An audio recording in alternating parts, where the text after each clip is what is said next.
Lecture 1টা আমরা দিয়েছি, আজকে লেকচার 2 আপলোড করছি।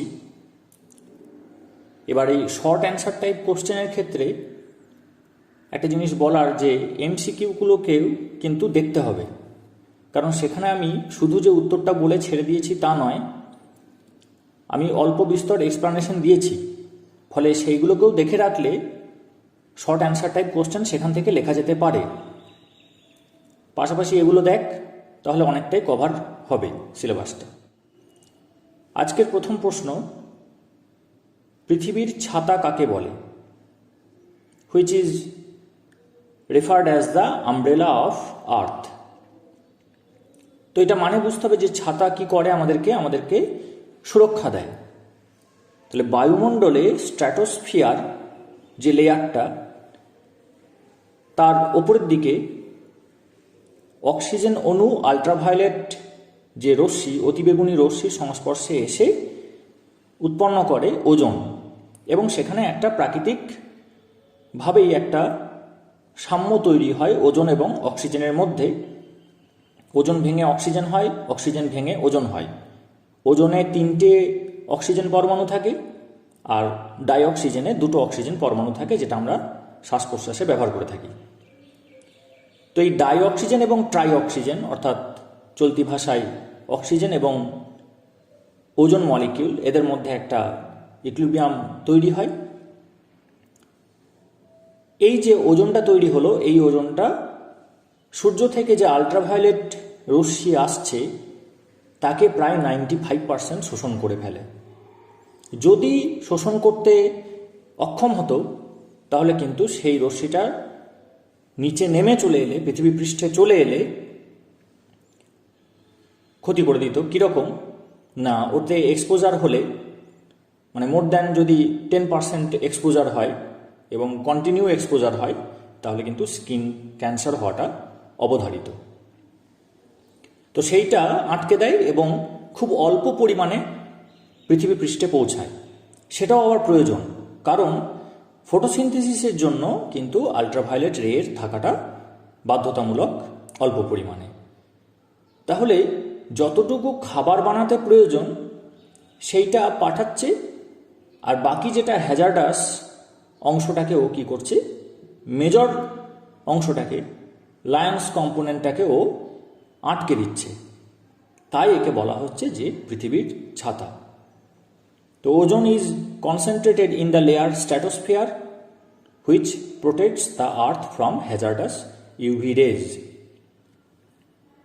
এইভাবে উত্তরটা লিখতে হবে। এরপর যদি প্রশ্ন আসে যে অত্যাধিক জনসংখ্যার কারণ কি, এগুলো একটু ঠান্ডা মাথায় ভাবলেই পাওয়া যায়। প্রথম যে পয়েন্টটা হবে সেটা হচ্ছে যে সচেতনতা বা শিক্ষার অভাব, যে 2-এর বেশি সন্তান নেব না। তো 2-এর বেশি সন্তান অনেকেই নেয় এবং সেই কারণেই কিন্তু পপুলেশন বাড়ছে, মেজর কারণ এটা। এর পাশাপাশি উন্নত প্রযুক্তি সাহায্যে জন্মহার বৃদ্ধি পাওয়া এবং চিকিৎসা ব্যবস্থায় উন্নতি হওয়ার জন্য মৃত্যুহার কমা, এই সবগুলোর কারণে জনসংখ্যার বৃদ্ধি পাচ্ছে অতি দ্রুত। এর পরের প্রশ্ন, আর্সেনিক দূষণের ফলাফল লেখো। আর্সেনিক দূষণের ফলে যেগুলো হয়, চামড়া, নখ, চুল অর্থাৎ স্কিন, হেয়ার, নেল, এগুলোতে আর্সেনিক জমে কালো দাগ হয়, অ্যালার্জি হয়। এছাড়া গায়ে ও মুখে নীলচে ছোপ হয়, পায়ে কালো রঙের ঘায়ের মতো হয়। মূত্রনালী ও ফুসফুসের রোগও দেখা যায়। Long term exposure May even lead to cancer, and also it has been associated with cardiovascular disease and diabetes. ফলে আর্সেনিক দূষণ কিন্তু ভয়ঙ্কর, এবং বেশিরভাগ ভূগর্ভস্থ জলেই কিন্তু আর্সেনিক রয়েছে। এটা একটা কিন্তু মেজর প্রবলেম, আর্সেনিক আর ফ্লুরাইড। পরের প্রশ্ন, 2টি গ্রিনহাউস গ্যাসের নাম লেখো। তো গ্রিনহাউস গ্যাস কারা? যারা ইনফ্রারেড অর্থাৎ অবলোহিত রশ্মি শোষণ করতে পারে। পৃথিবী পৃষ্ঠে দিনের বেলা আলো আসে বাইরে থেকে, এবং পৃথিবী যখন ঠান্ডা হয় রাত্রেবেলা, তখন পৃথিবী আবার আলো ছাড়ে, সেই আলোটা দেখা যায় না, সেটা অবলোহিত রশ্মি। কিন্তু সেই আলোটা কয়েকজন দেখতে পায়, বিড়াল, বাঘ, শিয়াল, কুকুর, এরা দেখতে পায়। ফলে ওরা রাতে চলাফেরা করতে পারে অনায়াসে। মানুষ পারে না, কারণ মানুষের রেটিনা আয়ার সেন্সিটিভ নয়। তো এই আয়ারটা যখন পৃথিবী পৃষ্ঠ রিলিজ করছে, সেটা যখন বাইরে বেরিয়ে চলে যাবে, বাইরে যদি বেরিয়ে চলে যায় তাহলে পৃথিবী ঠান্ডা হবে, আবার দিনের বেলা গরম হবে, আবার ভোরবেলা ঠান্ডা হয়ে যাবে। ফলে ও অ্যাভারেজ টেম্পারেচারটা প্রতিদিন মেনটেন করতে পারবে। কিন্তু যদি এই গ্রিনহাউস গ্যাসের পরিমাণ বেড়ে যায়, এই গ্রিনহাউস গ্যাস কি করে, আয়ার অ্যাবজর্ব করতে পারে। ওদের একটা ভাইব্রেশনাল মোড আছে, কম্পনের একটা মোড আছে, যেটার সাহায্যে ওরা আয়ারকে অ্যাবজর্ব করতে পারে। তো তাতে কি হয়, ওই পৃথিবী পৃষ্ঠ অর্থাৎ আর্থ সারফেস থেকে রিফ্লেক্ট হয়ে যখন ওটা যাচ্ছে বা ও যখন ছাড়ছে, রেডিয়েট করছে আয়ার, সেই আয়ারটা ওরা অ্যাবজর্ব করে নিচ্ছে। ফলে হিটটা মহাকাশে এসকেপ করতে পারছে না, পৃথিবী থেকে এসকেপ করতে পারছে না, হিটটা ধারণ করে নিচ্ছে। That is going to increase the average temperature of earth and is responsible for global warming, বিশ্ব উষ্ণায়ন। তো এই গ্যাসগুলো কারা কারা? Water vapour, carbon dioxide, methane, ozone, nitrous oxide এবং ক্লোরোফ্লুরোকার্বন, এরা হচ্ছে দায়ী। জলীয় বাষ্প তো থাকবেই, এটা করার কিছু নেই, জলীয় বাষ্প না থাকলে অন্য সমস্যা হবে। কার্বন ডাইঅক্সাইডটাকে কমাতে হবে, মিথেন, ওজোন এগুলো কমাতে হবে। ওজোনটা আমাদের হাতে নেই, ওটা ছেড়ে দিলাম। নাইট্রাস অক্সাইড ইন্ডাস্ট্রি থেকে বেরোয়, এটা কমাতে হবে। আর ক্লোরোফ্লুরোকার্বন, এটা কমাতে হবে। তাহলে কিন্তু কন্ট্রোলে থাকবে। না হলে এই টেম্পারেচার যদি বাড়তে থাকে, তাহলে প্রাণ থাকার অনুপযুক্ত হয়ে যাবে পৃথিবী। এরপর যদি অন্য প্রশ্ন করে এরকম যে বায়ুমণ্ডলে সিএফসির উৎস কি, অর্থাৎ ক্লোরোফ্লুরোকার্বন নামক যে গ্রিনহাউস গ্যাস, সেটা কোথা থেকে আসে? সেটাও কি ইন্ডাস্ট্রিয়াল যে স্মোক সেখান থেকে আসছে? এইটা আসছে রেফ্রিজারেটর, এয়ার কন্ডিশনার আর ওই স্প্রে ক্যান, এগুলো থেকে আসছে। রেফ্রিজারেটরে ঠান্ডা করার জন্য যে গ্যাসটা ব্যবহার করা হয় সেটা হচ্ছে সিএফসি, এয়ার কন্ডিশনারেও তাই। তো যখন রিপ্লেসমেন্ট হয় বা আবার রিফুয়েলিং করতে হয়, তখন কিছু লিক হয়ে বেরোয়। আবার ডিসপোজ করে দেয় যখন, তখন সেগুলোর প্রপার কেয়ারে রাখা হয় না, ডিসম্যান্টেল করা হয় না প্রপার ওয়েতে, সেখান থেকে কিন্তু লিক করে এবং প্রকৃতিতে মিশে যায়।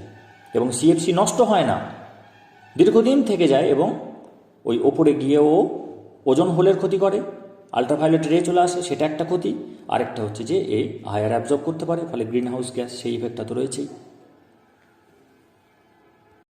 পরের প্রশ্ন, জলদূষণের দুটি প্রত্যক্ষ ও দুটি অপ্রত্যক্ষ উৎস লেখো। Two direct and indirect sources of water pollution. একটা হচ্ছে যে কলকারখানা থেকে বর্জ্য পদার্থ সরাসরি নদী বা সমুদ্রের জলে ফেলা হয়, এটা আমাদের কালচার।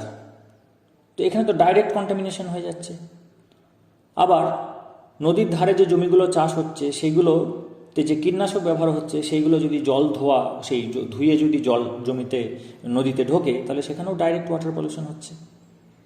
আর ইনডাইরেক্ট কী হবে? ইনডাইরেক্ট হচ্ছে যে ইন্ডাস্ট্রি থেকে যে গ্যাসগুলো বেরোলো, সালফার ডাইঅক্সাইড, নাইট্রাস অক্সাইড, এটা আগের দিন আলোচনা করছিলাম আগের লেকচারে, সেটা আকাশে মিশলো, বাতাসে মিশলো, তারপর যখন বৃষ্টি হবে তখন অ্যাসিড রেন হিসেবে নামবে, সেটা কি করছে? ওয়াটার পলিউশন করছে, এটা ইনডাইরেক্ট।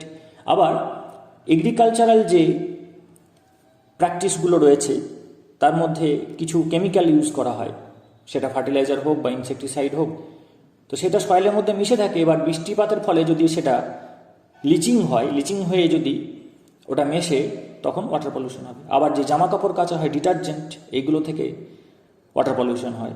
তো direct polluting is being sewage and industrial waste discharge, and indirect sources include acid rain, leaching of agricultural contaminants from soil. দুটো হোমওয়ার্ক দিচ্ছি, এটা ইয়েতে লিখবি কমেন্ট সেকশনে আগের দিনের মতো, যে EIA কি, EIA কি, এটা খুব শর্টের মধ্যে এক্সপ্লানেশন দিতে হবে। আর ডিনাইট্রিফিকেশন কাকে বলে? What do you mean by denitrification?